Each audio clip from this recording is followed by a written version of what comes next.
Good evening. I'm Stesha Brandon, the Literature and Humanities Program Manager at the Seattle Public Library. As we begin tonight, I would like to acknowledge that we are on Indigenous land. These are the traditional unceded territories of the Coast Salish people, specifically the Duwamish people. We honor their elders past and present and thank them for the stewardship of this land. Welcome to our conversation with Nguyen Phan Quay Mai and Carl Merlantis, presented in partnership with Elliott Bay Book Company. We're grateful to our author series sponsor, the Gary and Connie Kunis Foundation, and the Seattle Times for generous support of library programs. And we're very grateful to the Seattle Public Library Foundation as well. Private gifts to the foundation from thousands of donors help the library provide free programs and services that touch the lives of everyone in our community. I have a couple quick announcements before we get started. Both Quay Mai and Carl's books are available through our friends over at Elliott Bay Book Company. They are open for limited browsing, curbside pickup, and delivery, and you can find the books at their website, elliottbaybook.com, and I will pop a link in the chat a little bit later as well. And then after Quay Mai and Carl's conversation, we'll have time for questions from you. So you can ask your question at any time by writing it in the Q&A box at the bottom of your screen. So go ahead and pop that in there. If you want to use the chat to interact with one another, let us know where you're tuning in from, and then you can pop the questions in the Q&A box. That would be great. Finally, we're interested in hearing from you. Toward the end of the program, we'll also post a link to a program survey in the chat, and I would appreciate it if you took a minute after the event to fill that out. We'd love to hear what you think. Now, I am delighted to welcome Rick Simonson from Elliott Bay Book Company, who will introduce tonight's speakers. Hi, Rick. Hi, Stesha. Thank you very much. Thank you, everyone, joining us from all the places you are. Stesha mentioned the Central Library here in Seattle, and that is, of course, where a year and a month ago, almost literally a year and a month ago, Quay Mai and Carl would have been, sitting before you in the auditorium, because it was then the newly published novel that Quay Mai has written, which had just come out in hardcover. This book, The Mountains Sing, published by our friends at Algonquin Books out of North Carolina, a book that was beautifully published then and has had quite a run of it, even though Quay Mai wasn't able to come and visit in that time and bookstores were closed during much of that time. But we're glad now, even with the constraints of not being able to be in the same room, to be doing this evening. And I will say, Stesha talked about time zones. Quay Mai is into tomorrow. She's in Jakarta. She and possibly others attending, as we've had some of these, do attend from all over the world. So we are especially thankful to the many faraways as well as the always near and dear nearbys. Tonight, as Stesha said, Quay Mai and Carl will talk about this book that Quay Mai wrote in English that was published a year ago. Carl heard a little bit of a story of Quay Mai's and my meeting and a little bit of her connection to Seattle, which started for us 5 years ago when Quay Mai and I were both at a literary festival in India. We hit it off in terms of talking about books, and we found out she had a book of poems translated to English, the very excellent Ballad of Ho Sen, translated from the Vietnamese by Bruce Weigel, who's an esteemed writer and also a Vietnam War vet. That book, she had done some U.S. appearances, I think, for that book, but she was actually about to come back to the U.S. to attend a conference in Los Angeles that in a few months after that. So it got arranged for her to come to Seattle, and she read at Hugo House with Elliott Bay and read her poems. Claudia Castroluna, our civic poet, read with her. There was a great evening. And then I got to see Quay Mai at this conference in Los Angeles, totally navigate different worlds. The Vietnamese diaspora writers like Viet Thanh Nguyen were there, and they were, meeting her and greeting her, but also other Vietnam War veteran writers.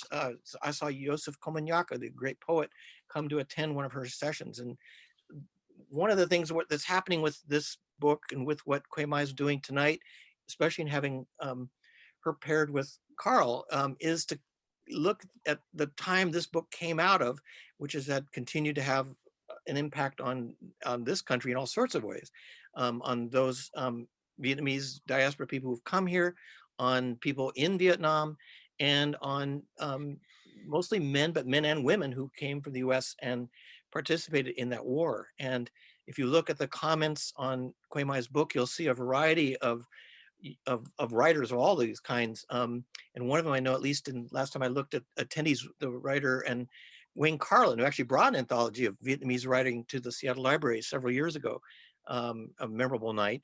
And Larry Heineman and others, Bruce Weigel, wrote enthusiastic and things about the Mountain Sing, as well as many others. The book got great reviews. They will talk about this book, which is a book that was written in English. Kwe Mai brings to it her own background of writing 8 other books. She books of poetry, books of nonfiction, and books of fiction that have been published in Vietnamese. And she's doing this book in English, and they may get into the reasons. She has some reasons about that, but you read it, you will see masterful English. This is like what she's done here is nothing short of brilliant in telling the story of what's happening in Vietnam after the war. And it's a story that for all the Vietnamese diaspora writing and for all the excellent books done by Vietnamese or US writers about Vietnam, very little has been told by Vietnamese writers that we've gotten to read. And this book is singular in that regard for the books that are coming to us now. Karl Marlantes, who I will say a little bit here about too, he also served in the Vietnam War or the American War, depending on who's talking about that time and place.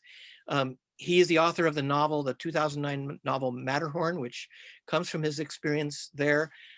He also wrote a powerful nonfiction book, What It Is Like to Go to War. And most recently, 2 years ago, a powerful novel set mostly in this part of the country, but also a little bit in Finland, entitled Deep River. And of course, Kwe Mai has read it, so that she may pop comments or questions about it to Karl, because there's some affinities there between the two. As Stasha said, after I part ways here, it will be Kwe Mai and Karl, and then Stasha will come back later to help with your questions in the chat and all of that. And then everyone will bid good night here. Good day in Jakarta and other places. And with all that, only to say, I do wish we could all be in the same place together, because you would also, as much as you'll get a sense of Kwe Mai in this format, you would, this very dynamic human presence, you would get in person, and you will someday, all things being possible. So with that, for everyone at the Seattle Public Library, the Seattle Public Library Foundation, and Elliott Bay Book Company, thank you for being with us. And now please give your good virtual attention and applause to Nguyen Phan Kwe Mai and Karl Marlantes. Thank you both. Thank you, Rick.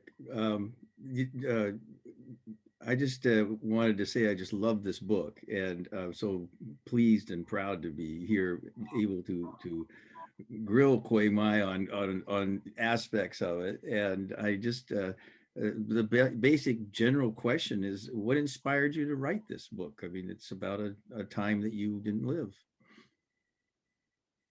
Thank you so much, Carl. It's a great honor to be speaking with you.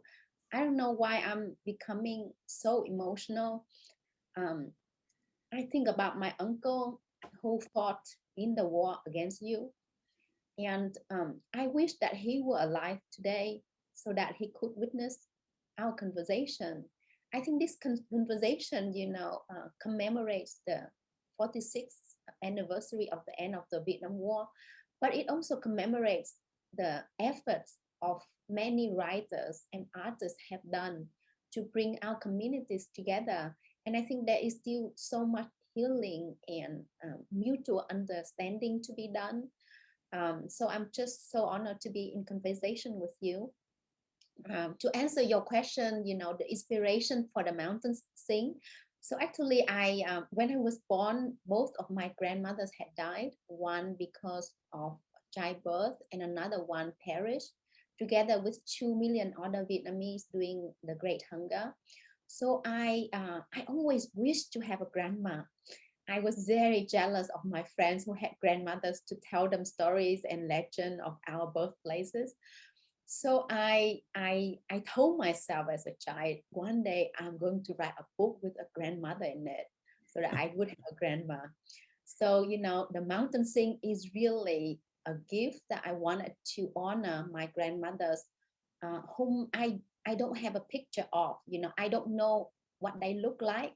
So through the stories of my parents and of their villagers, I learned bits about their lives, and I wanted to document their dreams and hopes in their lives, but also the lives of so many Vietnamese women who had no choice but to bear the consequences of our historical events, not just the Vietnam War, but like the many historical events that I documented in the Mountain Sing, such as the French colonization of our country, the Japanese occupation, the Great Hunger, the land reform, the Vietnam War, and the war aftermath.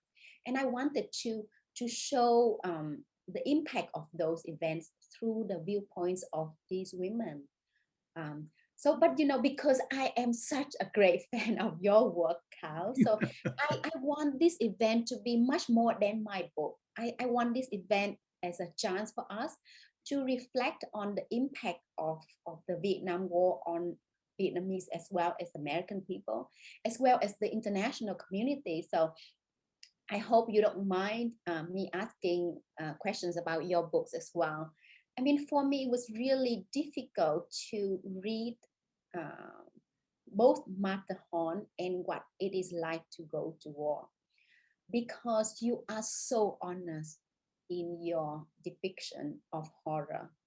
And this is something that I deeply admire, in your writing. And I I know that it took you like 35 years to pen Matterhorn. So I just want to appreciate, I want to highlight your honesty, and honesty requires courage. So where did your courage to speak the truth come from, and what has been the cost of your honesty? Well, I think that's a great question. Starting with my childhood, I was raised by adults. I mean, I had two parents that were just great, adults. My friends always, say you couldn't have had as happy a childhood as you say you did. I did. I had a great childhood, a little small logging town in Oregon, and I could say basically anything I wanted, and they would either correct me, but they would never sort of, shut me up.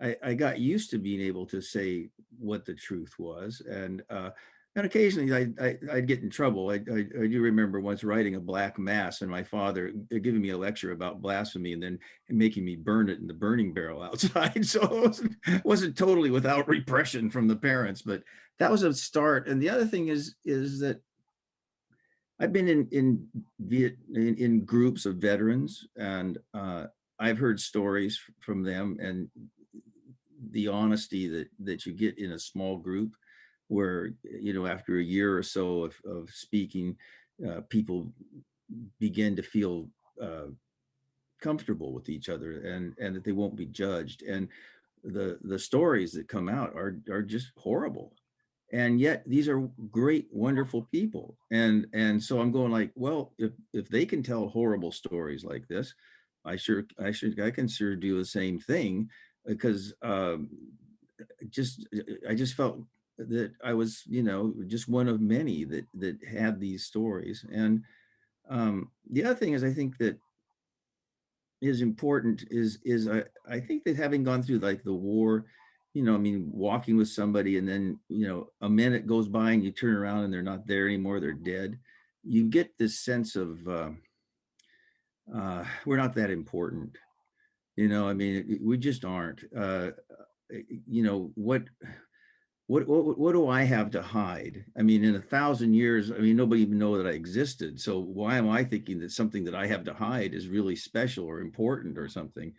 But what I think is, even though I won't be remembered, I think that if I can speak something that's true, that helps consciousness, that a little, just, whoever reads it changes a little bit, well, then they change somebody else. And so I kind of clung to that because, you know, I would worry. I mean, my first wife was just horrified because, you know, she said, God, they'll run the kids out of school because you talk about, you know, having sex with prostitutes and killing people. This is terrible. None of that happened. But I was scared. I was not scared. I was worried that might happen. And it does happen to some writers. Didn't happen to me. And so basically, I think it went, you know, I didn't have to pay too many consequences, mainly because I think I've just given up on the fact that it's going to be that important. But what I say is not different than the experience of almost everybody that's human. So it was interesting that you talked about your grandmothers that you never saw, and yet grandma is a you know, important figure in your novel. And but you must have had some grandmother figures someplace. I mean, where'd you get your knowledge of grandma? I mean, you know, it's like these characters are in us, but they're also influenced by people. I mean, my own Ino is influenced by my grandmother. So where's your influences for grandma? She's a wonderful character. Thank you. So many people have told me that I must have a real life grandma to be able to write Grandma Diệu Lan. Actually, Grandma Diệu Lan comes from the maybe more than 100 elderly women I spoke to. I love elderly women of Vietnam. They are like our you know, they hold our history inside of them, and they have so much wisdom. And traditionally, Vietnamese grandmothers are those who pass on stories from one generation to the next. And I mean, the younger generation of Vietnam no longer listen to the elderly. So I wanted to hang on to the past somehow and talk to them. So I, you know, the Mountain Sing is like a result of my hundreds of conversations in the kitchens, in people's home, on rice field, you know, at mealtime, you know. One of my favorite things to do was to travel to my parents' villages and spend time at the homes of elderly women. And if you nowadays, if you go to the villages of Vietnam, they are like empty of working people, because like the men and the women normally have to go overseas to work or to go to big cities. So the villages are full of, you know, older people or children, you know. So these elderly people, they really want to talk to others and share their stories. So, you know, I've met just so many wonderful women in my life. And I mean, the character of Grandma Diệu Lan is also inspired by the wonderful characters of my mother. You know, my mom lost both of her parents very young, you know. She grew up an orphan, but she went through so much, you know. When she was still a child, you know, her house was taken over because they said her father, who was very sick, they persecuted him as a landowner. So she was forced. They threw a hole at her and say, "Go and hold your living." So, you know, she was only like 5 or 6 years old when she had to leave her siblings behind and go and live with a stranger. But if you meet her, you'll be amazed because she is so hopeful and she is so forgiving. She bears no grudges. And she's the one who told me, if you bear grudges, you have to bear the burden of sorrow. So her message of forgiveness is is woven into the Mountain Sing. And I think, you know, I mean, there are many people in Vietnam today who are very hopeful and who look forward to the future. And I think, you know, that's one of the characteristics that has enabled us to survive our very turbulent history, because it's not just the Vietnam War that hit us. There are just so many things that kept bombarding on us. And until today, you know, we are still inheriting the many consequences of war as well. So you need a lot of hope and a lot of courage to live and to go on. So yeah, so sorry. There are just so many people who inspired my you know, the character Grandma Diệu Lan. So I want to ask you another question about your books. So your novel and your memoir, are very insightful and so important. So, but they are also different they're similar in the depiction of the horror of war, but they are different because, of course, they are fiction and non-fiction. So which book was more difficult for you to write? Was there another truth that fiction can reveal uh, Mm. better than nonfiction? And are there aspects of nonfiction that can convey better than fiction? I don't know where to start on that. Well, first of all, I think the hard one was what it's like. And that's because I couldn't hide behind a character. I mean, one of the things that people say about Shakespeare is that by reading, or I mean, watching or reading his plays, you have no idea who he is. I mean, you don't know whether he was a secret Catholic or a Protestant or, anything he thought politically. I mean, he's hidden. And that's, I think, part of why he's a great writer. So in a way, I found it that I could hide a little bit because I said, oh, well, if Shakespeare can do that, then I can do that. I'll try as hard as I can. But when you're writing a memoir, it's you. There's no hiding. So I had to sort of, just be upfront with it, and that was harder. I mean, because that was, as I said earlier, I saw I had I admitted to things. I explored things that are dark side of human nature and dark side of my own nature. Uh, the difference between the two mediums is interesting to me. I always feel like uh,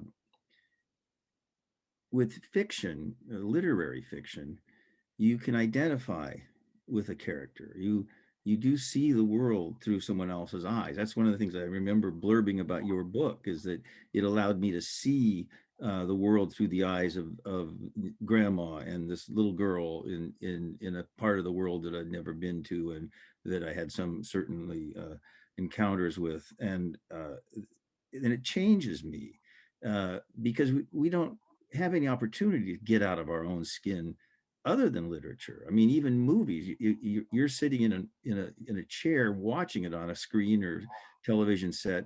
You don't identify, you don't become that person. And so that is an aspect of fiction that allows a truth to come through from yourself.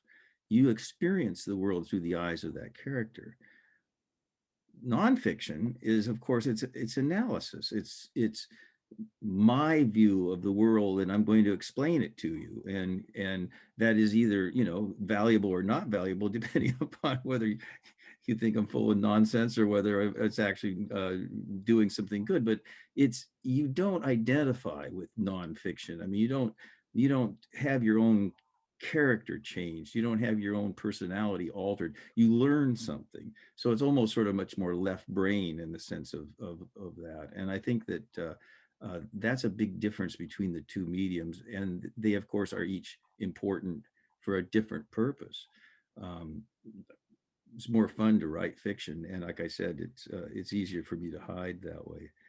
But that raises an interesting question. It's almost the same question, but you're a poet and you also write what I would say is wonderfully poetic, fiction. But they're very different mediums, and I just wanted you to sort of tell about what you thought about what each one was doing, and I'm very curious to know if you feel differently when you're writing fiction or poetry, just in the process. Thanks, Carl. I think for me, poetry is like the act of writing a memoir almost, because I capture a moment of reality via poetry, because I think a writer can hide when behind characters when writing fiction, but when in poetry the writer has to reveal him or herself in the full colors, in the full um, vulnerability.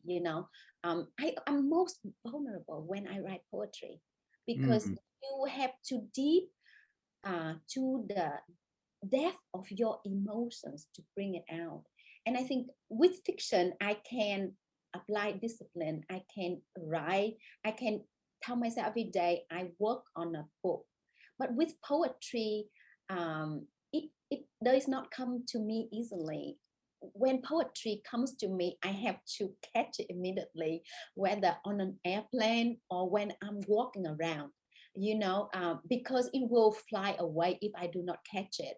And I think with my poetry, I unlike other poets who write maybe very abstractly, my poems are about the true moments of life as I witness it, because I write about the street sellers of Vietnam.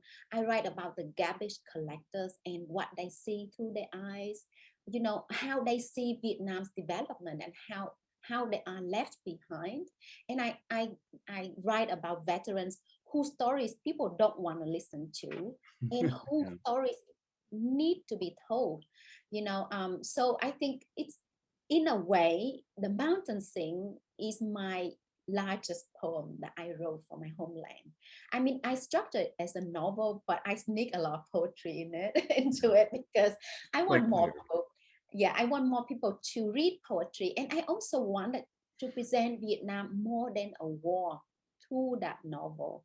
I want to present Vietnam as a country full of lyrics, full of beautiful imageries of a country of people who love poetry. Actually, farmers in Vietnam compose poetry under the moon, like everybody in Vietnam knows poetry by heart. And our greatest work of literature, The Tale of Kiều, written by the great poet Nguyễn Du, has 3,000, I think 3,000, more than 3,500 verses, and many Vietnamese learn that whole book by heart. And so we do fortune telling also through The Tale of Kiều. And I hope Elliott Bookstore, has a copy of The Tale of Kiều. Otherwise, you need to stock it. Well, it's interesting. I mean, I wonder if that's going to continue because here, I mean, like my grandparents and great uncles' generation, they all played musical instruments. They made their own musical instruments. They would go to the dances. They didn't hire a band. They didn't have, CDs.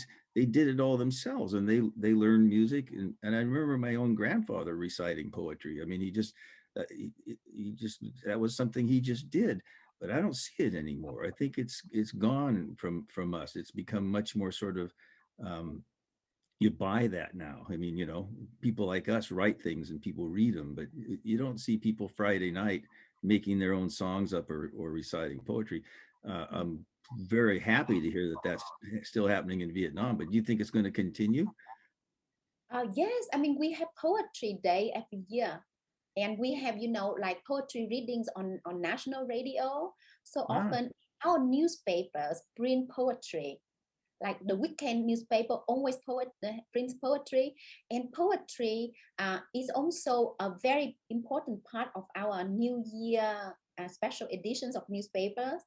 And, like one of my favorite poets, poet Phùng Quán, wrote: có những phút ngã lòng tôi viện câu thơ và đứng dậy.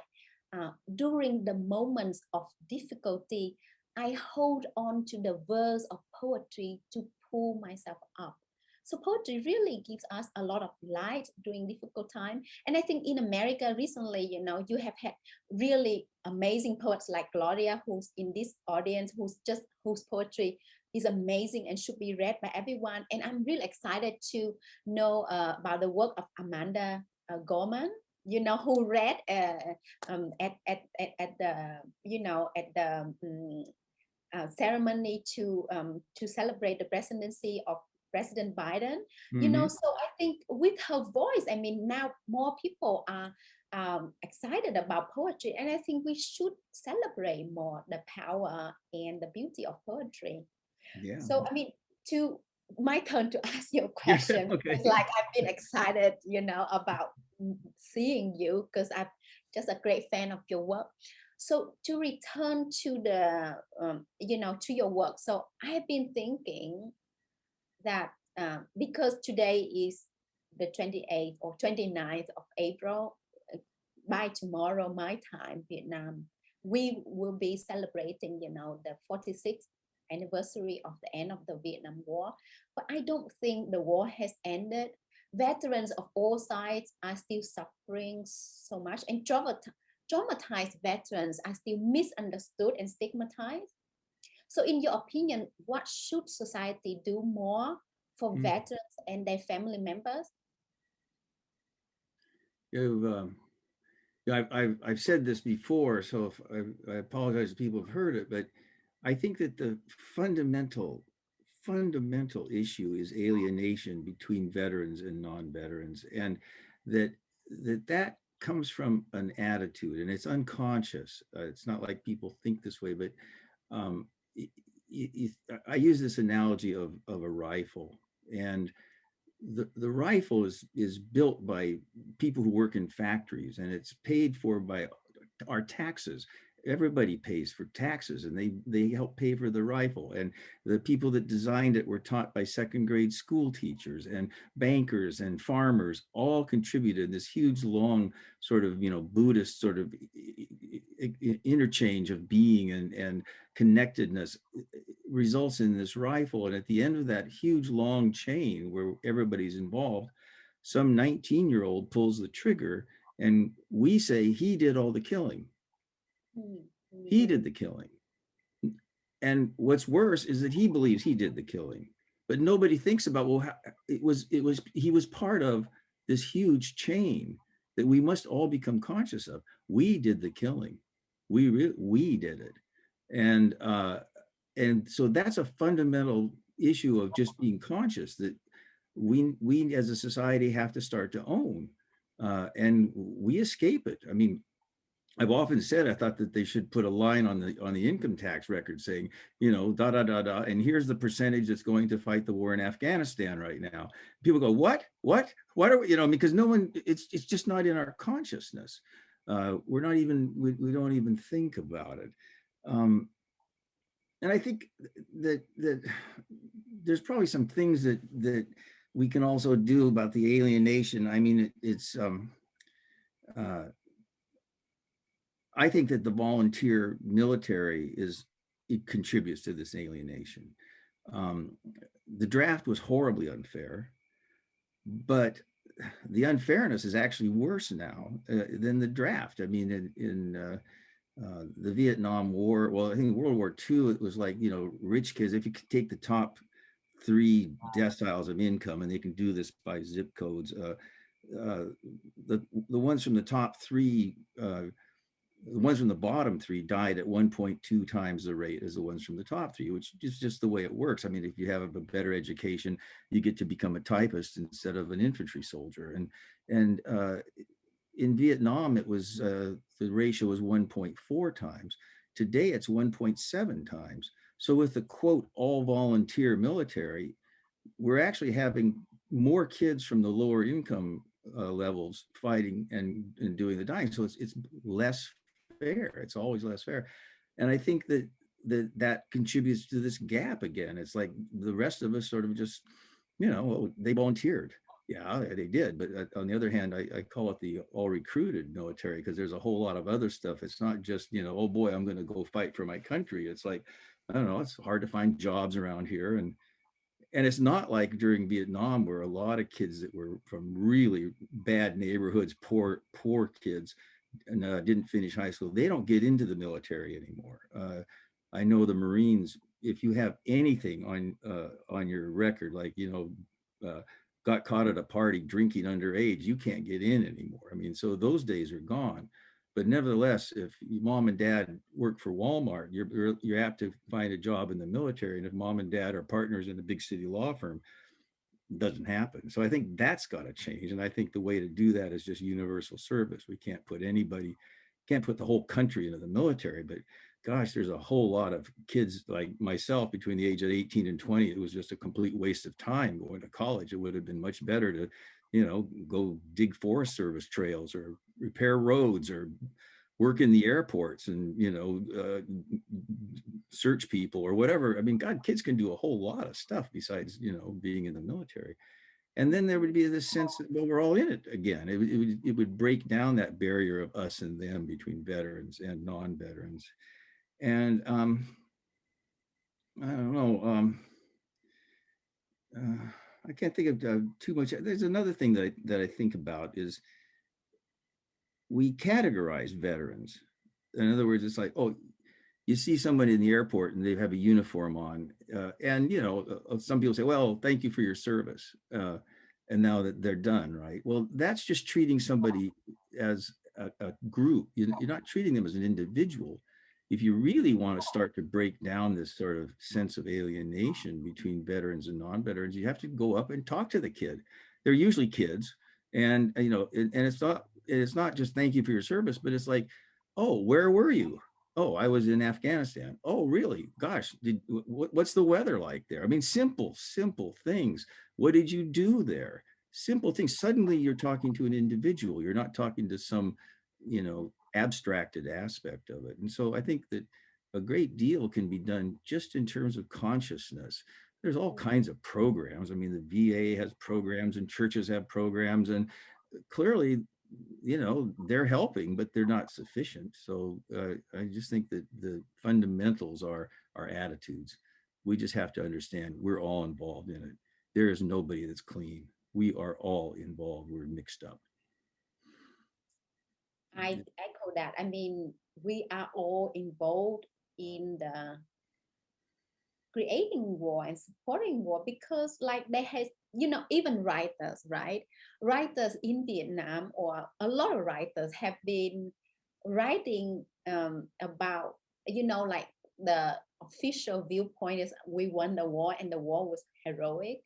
And Mhm. growing up, I had problems reading about the heroes of war. I mean, I wanted to see the other side too, because I saw the horror all around me.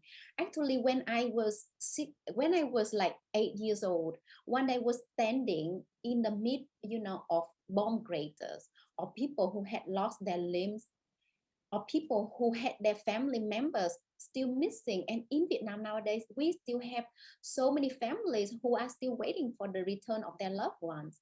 So as a child, I was telling myself the human race would not be so stupid as to wage another war. You Yeah. know, I was so sure that we would have learned about the lessons from the Vietnam War. And as a child, I was certain that we would be wise enough not to wage another war. So I'm really disappointed that I see wars everywhere. And like you wrote in what it's like to go to war nowadays. The soldiers, they don't fight in real time anymore. They drive the drone, Mhm. right? And they drop the bombs and they go home to dinner with their family. Yeah. So they don't see the victims, they're not confronting anymore. Like they didn't confront the other side like you did in Vietnam. Mhm. Yeah, no, I mean it's worrisome, and because the violence that you are scared will happen to you is a natural check on your own violence. I mean, like I like the kid people said, we never did any extra credit in the war. I mean, it's like we did our job and nobody wanted to do much extra because it was dangerous. And you also saw the results. I agree totally with that. One of the interesting aspects about people who are doing this work with drones is that they are still suffering from a lot of post-traumatic stress. They're you, and the reason for that is because there's two components, and the one component is, of course, the trauma and the horror. I mean, it's awful. I mean, I can't. I mean, I tried to describe it when I was writing. I don't know if I was successful, but it did the best I could. But the second part of post-traumatic stress is what they call moral injury, and that is that we are all raised, no matter what the religions of our nations are. The basics are thou shalt not kill. That you are raised not to take another human life, and if you're a decent person, and 99.9% of the people in the military are decent, and there's the sociopaths and the sadists, just like in the culture at large. It doesn't matter what country you're from. You do not want to take a human life, And if you're a drone operator, it's even worse, because when we were fighting, we just saw, an enemy soldier, and we would, not even think of them as human, because the only way you could kill them is to not think of them as human. And but a drone operator sometimes will follow somebody for a month. He'll see them going to weddings. He'll see their children being picked up and going to school. And then, the president or somebody sends an order and says, kill him. Boom, it's done. Well, they now suffer enormously, because they've just killed a human being. They didn't kill some shadowy figure that was shooting at them with a different uniform. They killed a real human being. And these people are suffering a lot from it. So that aspect of automated drone type warfare will not go away. We will still have to deal with this moral issue. And the trouble is that that's not as easy a check as being scared out of your wits. It's just human nature. I think that wars, the big wars like World War II, we seem to be not fighting them anymore. I mean, I think that there's been ample opportunity to have nuclear holocaust, and we've managed to stop that. I don't think we're going to see wars disappear, though, because there's always bad people. I mean, I'm sorry, I'm sort of Burke. I mean, there's bad people, and there always will be. And a lot of the quote wars are actually more along the lines of trying to keep criminals from criminal behavior. I mean, this sort of war against terror. These people are actually they're not warriors, they're criminals. I mean, they're just, some of them believe that they're doing wonderful things for God, and they believe that they're fighting for their, the right reasons and stuff. I think they're misguided.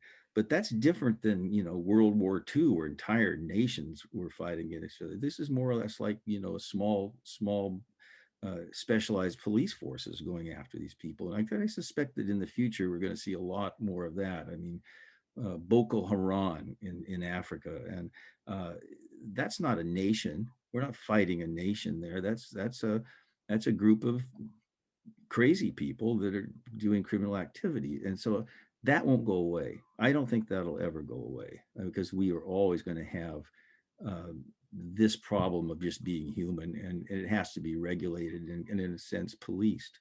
That's where I think warfare is going to be with us forever. And it might not be all that bad, because I'm not a pacifist, as you must know. You can't let people like Boko Haram do their thing. They have to be stopped. I mean, 200 girls get abducted, and God knows what's happened to them.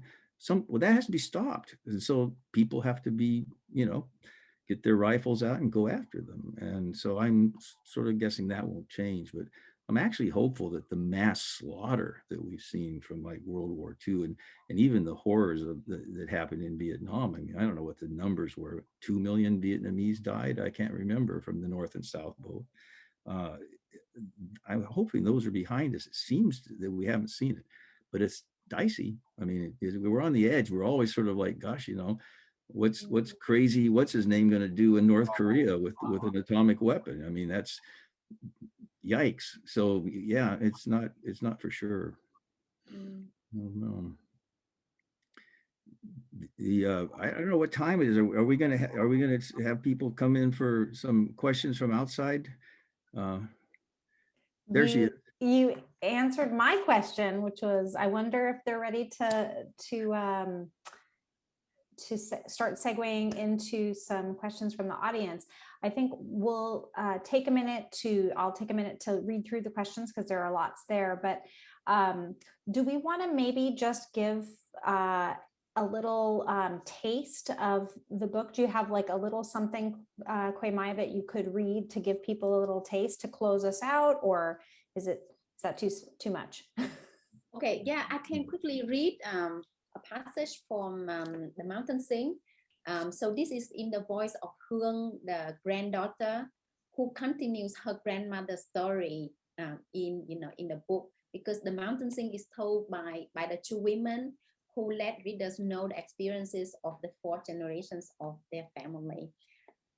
So Hương parents have gone to war, and here are her feelings. I miss my parents dearly. During the years that she was gone, I imagined seeing my mother again every day. I imagined disappearing into her embrace, into the river of her hair, into her soft breast.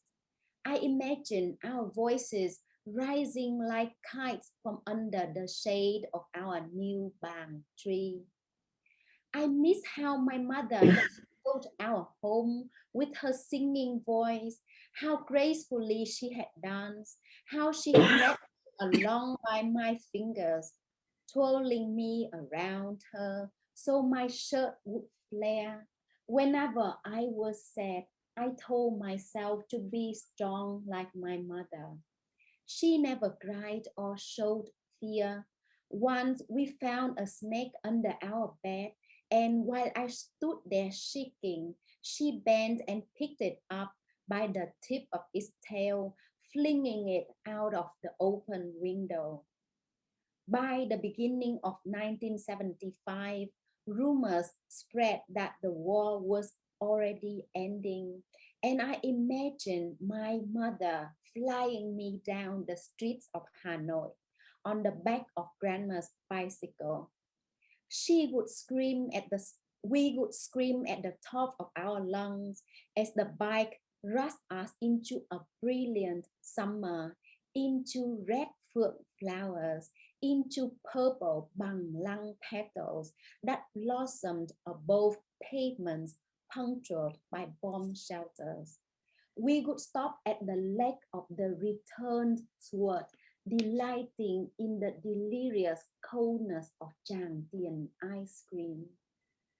In my dreams, my mother always returned with my father. He was tall and handsome. Sometimes he would rush toward me on his 2 feet.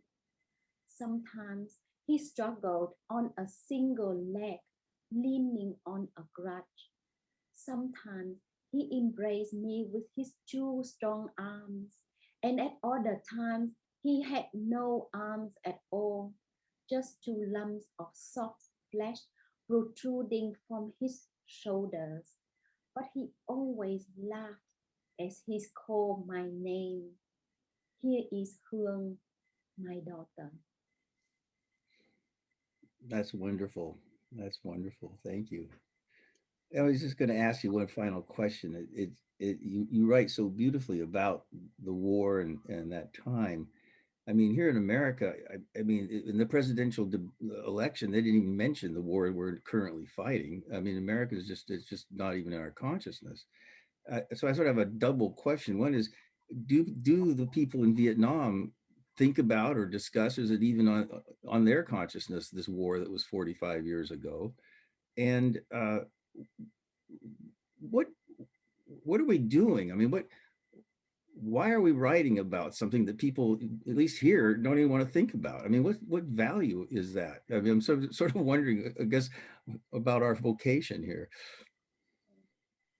I think first of all, I think the war, even though it officially ended, but it's still alive around us in Vietnam. You know, alive in the how many family members are still waiting for the return of their loved ones and waiting in desperation, hoping for some miracles, because there are still many tens of thousands of people who are still missing and alive in the suffering of hundreds of thousands of people who are victims of Agent Orange. And I think the statistic can be millions of people who have been disabled, who have been born deformed. I've been just doing some research about the impact of Agent Orange. You know, we still have the largest hotspot being the Bien Hoa air base, and the American army, you know, dumped a lot of chemical onto that air base, and the dioxin is still in the ground, in the water. So people have been consuming the fish, you know, in that area, and I think there's still a lot of trauma, and I think I wanted to honor the lost lives. You know, you have in the beginning you said about how significant we are, but on the other hand, millions of people have lost their lives in this war, and I don't want their deaths to be in vain. I want the impact of war to be documented beyond the number of the dead and of the injured. I want to document its impact on our nature, on the psychic of human beings, on how it tear apart families and community, and how the trauma is still being inherited until today. And I think this book is also more than a war. I want to present Vietnam more than a war to the international reader, to tell the stories from Vietnam, that the Vietnam War is just a small part of our history, and we are shaped today by the many things that happened in the past. And I do believe that there are valuable lessons that we can learn from our past. And I think the problem with the humanity is that we forget too quickly about the atrocities that happened. We don't learn the lessons. We move on. We keep finding excuses to start wars. And sometimes there are just reasons to protect justice and protect people. But I think sometimes politicians make decisions on wars because their children don't have to fight in it. They make it too easily. There's too much greed, too much money out there, for people to make out of wars, and for politicians to gain power because of war. So I want to write this to call for peace, and for us to highlight the cause of war on many dimensions. Thank you for the question, Carl. No, that's a great answer. Thank you. Yeah, to both of you. We've got wonderful questions coming in from the audience. So if you don't mind, we'll jump into some of those. The first question I have is from Mason, and it's for both of you. I'm wondering about the different perspectives that you're writing from, which, from what I gather of The Mountain Sings, comes through the grandmother and children, and in Matterhorn through 20s and 30s aged men. Can you say anything about these differences, in particular what your choices might say about what you think is needed in healing from the war? So, Carl, do you want to? Yeah, I'll start with that. First of all, I mean, Matterhorn is about 19 and 18-year-olds. When I was actually there in the Marine Corps, Marines are very young because it's so physical, but the average age in my platoon was, I think, 18 and 10 or 11 months. I actually sat one day and figured it out. I mean, we had one kid that was 17. He had to get his parents' permission to come. But you just think about it. You're in high school, June, and you're 17 or 18. You go in the Marine Corps. 3 months later, you're in Vietnam. You're really young. So that's the first thing. And yes, it's very different. I think that to a large extent, I did want to.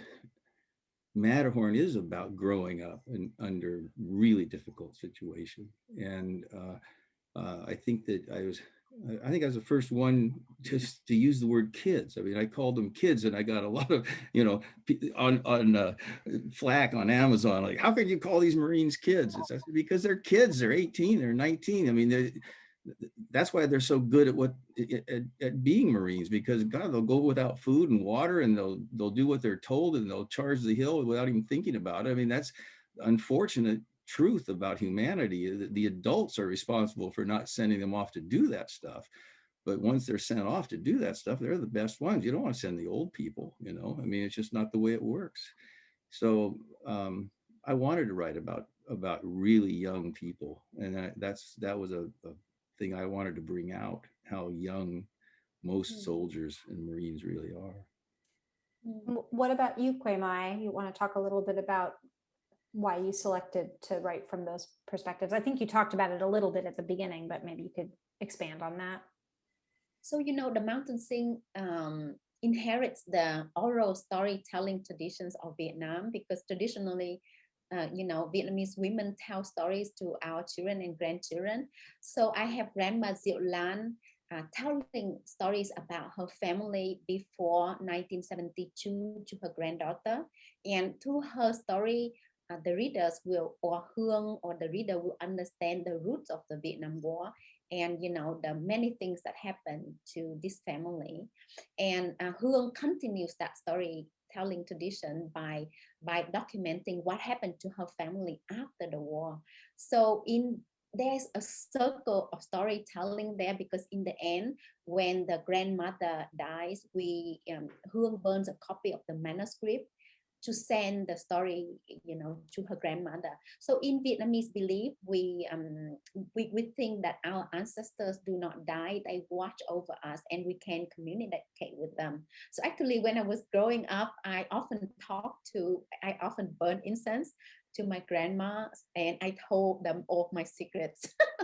The first boy I liked, or something like that. I only told my grandmothers.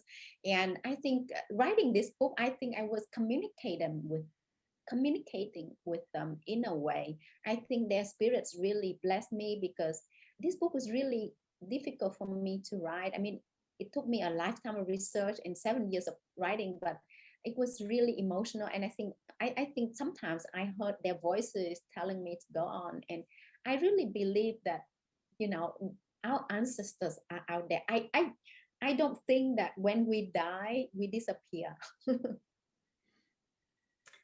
Thank you. I have another question for you, Kwe Mai, from Dorothy. And actually, another person, Gil, asked a related question. So Dorothy says, this is a beautiful and powerful novel. Is it available in Vietnam? And then Gil asks, how have Vietnamese citizens and also the Vietnamese government reacted to your book?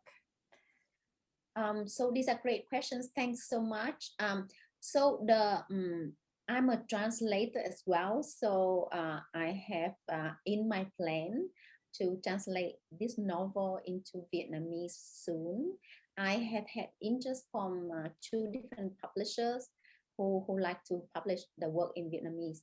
So, but the younger generation of Vietnam reads in English nowadays, and there's a bookshop in Hanoi who has imported my book. So the book is being used in some international schools, and I've had book clubs.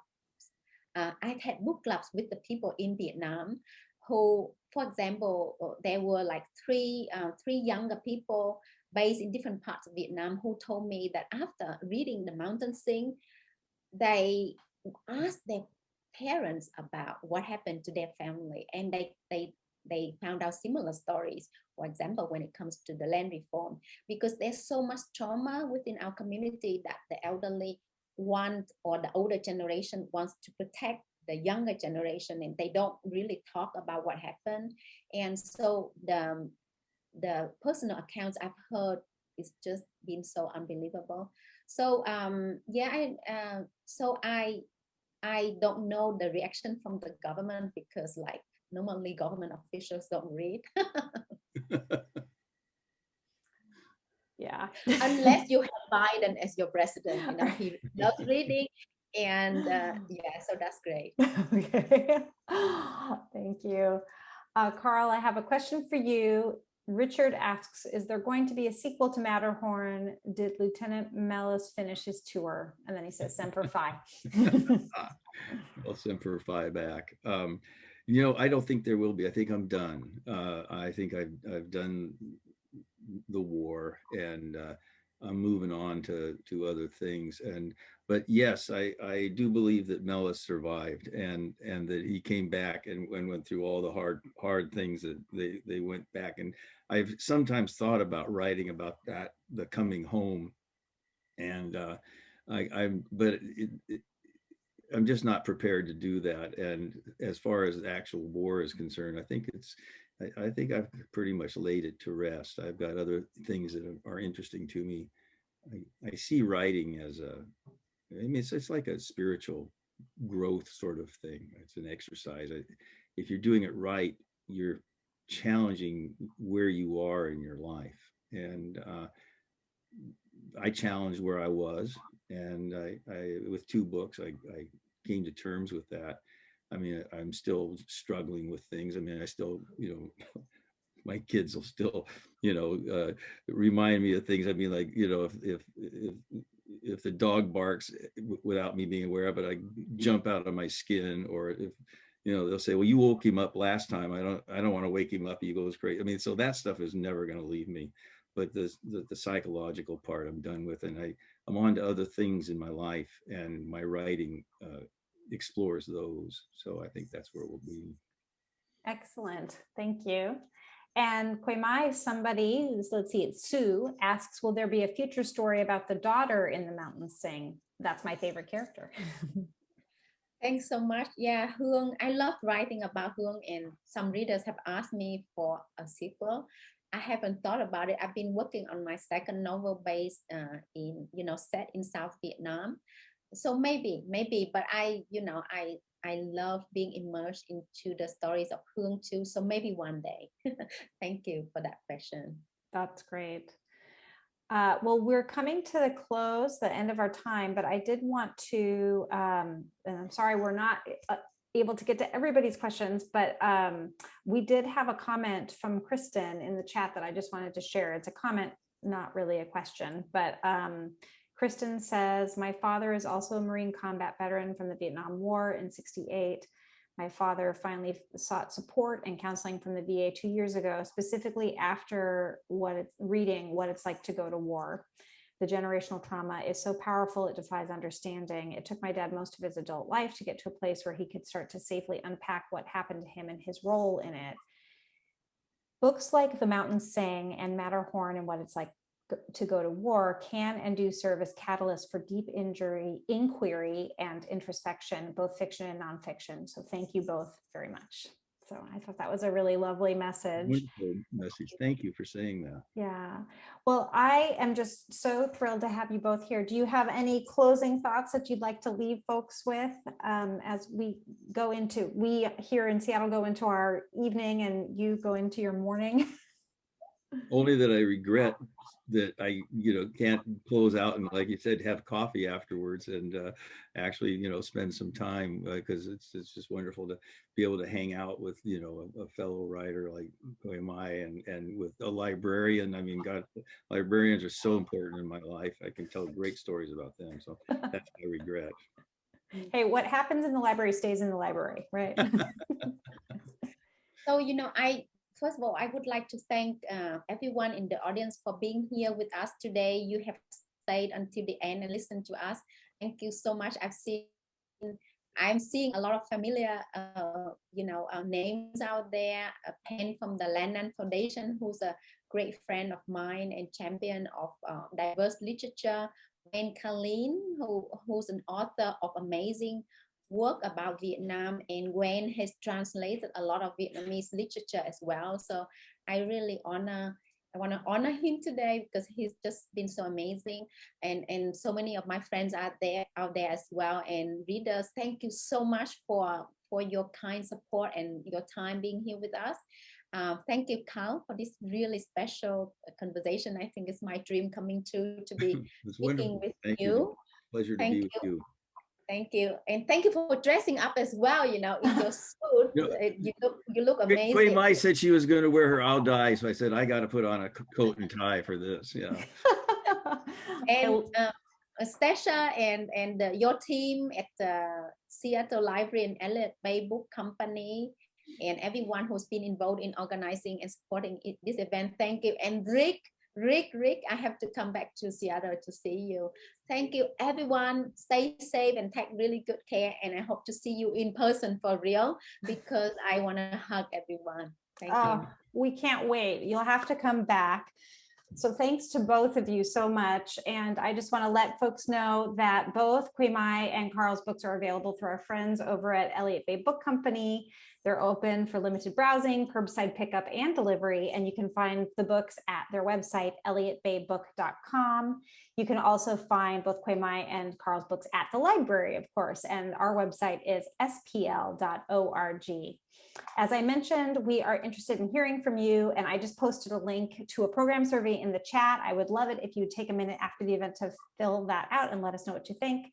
And we're so grateful to everybody who made tonight's program possible. Thanks to our good friends at Elliott Bay Book Company, Rick and Karen, and thanks to our sponsors, the Gary and Connie Kunis Foundation, the Seattle Times, and the Seattle Public Library Foundation. And of course, thanks to all of you for joining us tonight. Thanks for watching, and we'll see you next time.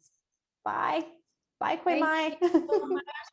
Cảm ơn nhiều. Thank you so much. Bye, Carl. Good night. Bye. Bye. Bye.